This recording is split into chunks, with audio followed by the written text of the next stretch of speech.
سوال ہے کہ ایک دوستوں کی طرف سے موصول ہوا ہے اور یہ اس طرح آپ سے انہوں نے کہا اگر پوچھا جائے، اچھا شیعہ مذہب میں آپ کسی کو، یعنی کہ یہاں جیسے کوئی بھی بندہ کوئی ایسا فعل سر انجام دیتا ہے یا اس سے سرزد ہوتا ہے تو اس کو ہم مفتیان یا مجتہدین ان کو کفر کا فتویٰ دیتے ہیں یا دار اسلام سے خارج کہتے ہیں یا یہ کہتے ہیں کہ یہ عمل کفریہ ہے۔ آپ ہمیں بتائیں کہ اثنا عشری فقہ کے مطابق، آپ کے نظریات کے مطابق آپ کس شخص کو دار اسلام سے خارج مانتے ہیں؟ اس کے بعد پھر ضمناً ایک سوال کیا جائے گا۔ دیکھیں، جو چیزیں سبب کفر ہیں نا یقینی طور پر اسلام میں، جن کو مکفرات کہتے ہیں، جن کی وجہ سے کوئی شخص کافر بنتا ہے، تو اگر وہ آپ کسی شخص میں پائیں، اگر آپ مجھے نظر آتا ہے اس فرد میں، آپ کو نظر نہیں آتا، یعنی میرے لیے ثابت ہوا ہے اس شخص نے فلان کے فعل انجام دیے، آپ کے لیے ثابت نہیں ہے، تو میرے نزدیک وہ شخص کافر ہے، آپ کے نزدیک وہ کافر نہیں ہے۔ اہم بات یہ ہے کہ وہ مکفرات جو ہیں وہ یقینی ہونے چاہیے، قرآن و سنت میں جو وارد ہوئی ہیں کہ فلان شخص اگر یہ اللہ کو گالی دے یا نبی صلی اللہ علیہ وسلم کو گالی دے یا قرآن کی کسی آیت کی مخالفت کرے یا رسول اللہ صلی اللہ علیہ وسلم کا مذاق اڑائے یا کسی بھی پیغمبر کا مذاق، یا اس طرح قرآن یا اس طرح کی باتیں ہیں، جو بھی بہت ساری باتیں ہیں جو سبب کفر بنتی ہیں، ان میں سے اگر وہ مرتکب ہو جائے تو بلا شک بلا ریب وہ شخص حقیقت میں کافر ہے۔ اب بہت دفعہ ہوتا ہے کہ لوگ خفا میں کرتے ہیں نا، دوسروں کو پتہ نہیں چلتا، لیکن جس شخص کو پتہ چلا اس کے نزدیک تو وہ کافر ہے نا۔ اب دوسروں کو نہیں پتہ، مجھے پتہ ہے کس نے یہ انجام دی، دوسروں کو نہیں معلوم، تو ہم کس شخص کو کافر قرار دیتے ہیں؟ ایک جانب سے یہ ہے کہ وہ کلی احکام ہیں، جنرل پرنسپلز ہیں مکفرات شریعت میں، کہ فلانی اگر یہ انجام دو تو کافر، یہ انجام دو تو کافر، یہ انجام دو تو کافر، اور پھر وہ خاص شخص ہے کہ اس نے یہ انجام دی یا انجام نہیں دی۔ اگر دونوں پازیٹیو ہیں تو شخص کو کافر قرار دیا جاتا ہے، لیکن اس صورت میں کہ واقعاً اس شخص نے انجام دی ہو۔ اب کسی مفتی کے فتوے سے کوئی شخص کافر نہیں بنتا، مفتی لاکھ فتویٰ دے دینا، فتوے کی کوئی اہمیت ہی نہیں ہے۔ حقیقت دیکھنا ہوگا کہ واقعاً اس شخص نے فلان فعل انجام دی یا نہیں انجام دی۔ اگر ایک شخص بے گناہ ہے، وہ فرض کریں کہ اس نے وہ غلط کام انجام نہیں دیا، اب مفتی صاحب سمجھتے ہیں کہ اس نے انجام دیا، مفتی تو فتویٰ دے گا کہ کافر ہے، اس سے وہ کافر نہیں بنے گا، اس کا فتویٰ بھی اگر کسی کے لیے حجت نہیں ہے، یعنی وہ آپ کو سیٹسفائی ہونا چاہیے کہ اس شخص نے کیا یہ فعل انجام دیے، یہ قول، یہ جملے اس نے بولے ہیں، اگر بولے ہیں کفریہ اور واقعاً وہ کفریان تو وہ کافر ہو جاتا ہے۔ صحیح ہے۔ لیکن ایک چیز اس میں اور ہے کہ شیخ صاحب کے جو ہمارے ہاں تو علماء کہتے ہیں نا کہ کچھ ضروریات دین یا اصول دین یا کچھ خاص ایسے معاملات ہیں، آپ میرا اشارہ سمجھ گئے،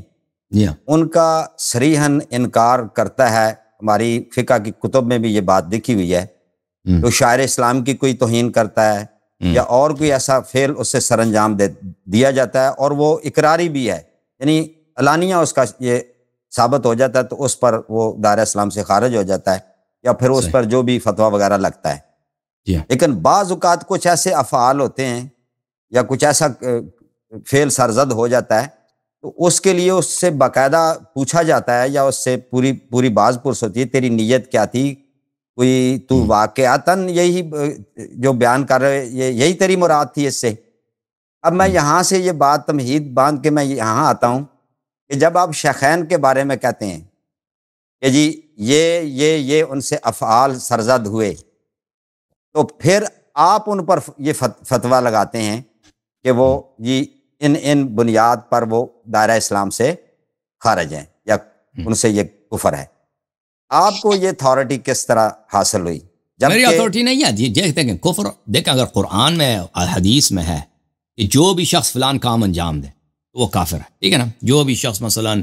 وہ رسول صلی اللہ علیہ وسلم کی گستاخی کرے وہ کافر ہے، رسول صلی اللہ علیہ وسلم کا ترک احترام کرے وہ کافر ہے،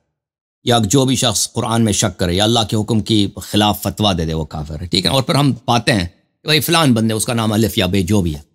اس نے یہاں پر جان کر اس نے قرآن کے خلاف فتویٰ دیا، تو پھر میری کوئی اتھارٹی نہیں ہے، میری صرف اتھارٹی انڈرسٹینڈنگ ہے کہ مجھے سمجھ آ جاتی ہے، میں کسی کو کافر نہیں بنا سکتا، اللہ کافر بنا لیتا ہے، رسول صلی اللہ علیہ وسلم ڈکلیئر کر سکتے ہیں، میرا کوئی اتھارٹی نہیں ہے، میری صرف یہ بس میں ہے کہ میں سمجھ سکتا ہوں کہ یہ جو جنرل پرنسپل ہے، جو بھی شخص یہ فعل انجام دے وہ کافر ہے. پھر میں دیکھتا ہوں کہ فلانے شخص نے یہ فعل انجام دیا, پھر تو کوئی راستہ نہیں بچتا نا. پھر کوئی اس کا وہ میں اب شیخین کو چھوڑیں, دنیا کا جو بھی انسان ہو, جو بھی انسان الف بے جیم جو بھی ہے, پھر وہ فعل آپ اس میں پائیں, وہ حقیقت اس میں پائیں, تو پھر آپ کو کہنا پڑے گا کہ بھائی یہ اب کوئی گنجائش نہیں ہے, اس شخص نے یہ فعل انجام دیا ہے, یہ یا تو یہ فسق ہے یا تو یہ کفر ہے یا یہ اچھا کام ہے, جو بھی ہے اسی کے مطابق اس پہ ہمیں سمجھ آئے گی, اس کے مطابق ہم تصدیق کریں گے, حکم دیں گے. جس طرح قرآن مجید میں اللہ تعالیٰ نے بارہا مختلف مقامات پر فرمایا ہے, ارشاد باری تعالیٰ ہے کہ جیسے سورۃ بقرہ کے آغاز میں بھی والذین یؤمنون بالغیب ویقیمون الصلاۃ ومما رزقناہم ینفقون, اور اسی طرح ایک اور جگہ بھی ہے جہاں وہ مجھے آیت تو زبانی اس وقت یاد نہیں, حوالہ شاید آپ کے ذہن میں آ جائے, کہ جہاں اللہ تعالیٰ نے مختلف یہود نصارہ اور مسلمانوں کا ذکر کیا ہے, اور ان چیزوں کے پر وہ ایمان لاتے ہیں تو اللہ تعالیٰ ان کی بخشش کرتا ہے. اب یہ جو کچھ ایسی چیزیں آپ ہمیں رپورٹڈلی آپ بیان کرتے ہیں کہ جی یہ بات ہوئی حضرت عمر سے, حضرت ابو بکر صدیق سے یہ عمل سرزد ہوا, تو ان باتوں سے مطلب وہ ایسی بات تو کوئی نظر نہیں آتی جس کا قرآن کریم میں ذکر ہے کہ اگر ان کا وہ منکر ہوئے ہوں, اور اگر ان چیزوں کا ضروریات دین جب ان کا منکر ہونا ثابت ہوتا اور پھر حضور علیہ الصلوۃ والسلام کی زندگی, تو پھر ان پر جیسے وہ حکم حضور علیہ الصلوۃ والسلام لگاتے. جیسے آپ نے فرمایا کہ میں کسی کو نہیں کہتا, آپ مختلف چیزوں کو اکٹھا کر کے تو ایک قیاس کرتے ہیں, ایک نقطہ نظر, ایک فکر پیش کرتے ہیں, ایک تعبیر پیش کرتے ہیں. تو اللہ نے اور اللہ کے رسول کریم نے اور قرآن نے جن جن باتوں سے بتا دیا قرآن پاک میں, ان پر اگر وہ ایمان رکھتا ہے تو وہ مومن بھی ہے, اور کتنی احادیث میں اہل سنت کی احادیث میں ہے کہ رسول صلی اللہ علیہ وسلم نے فرمایا میرے بعد امام علی علیہ السلام کی تم نے اطاعت کرنی ہے. ایک دو تو حدیث نے تو کئی احادیث ہے نا. اور فرمایا کہ اس کی مثال ہارون علیہ السلام کی مثال ہے جو موسیٰ سے, اور پھر فرمایا کہ میرے اہل بیت علیہ السلام کی اتباع کرو گے تو گمراہ نہ ہو جاؤ گے. کہیں تو نہیں فرمایا کہ ابو بکر عمر میرے بعد خلیفہ ہے نا. تو اگر ابو بکر عمر یہ اچھے لوگ ہوتے, یہ صالح لوگ ہوتے, تو کیوں انہوں نے امیر المومنین علیہ السلام کی اطاعت نہیں کی, خود کو خلیفہ بنایا؟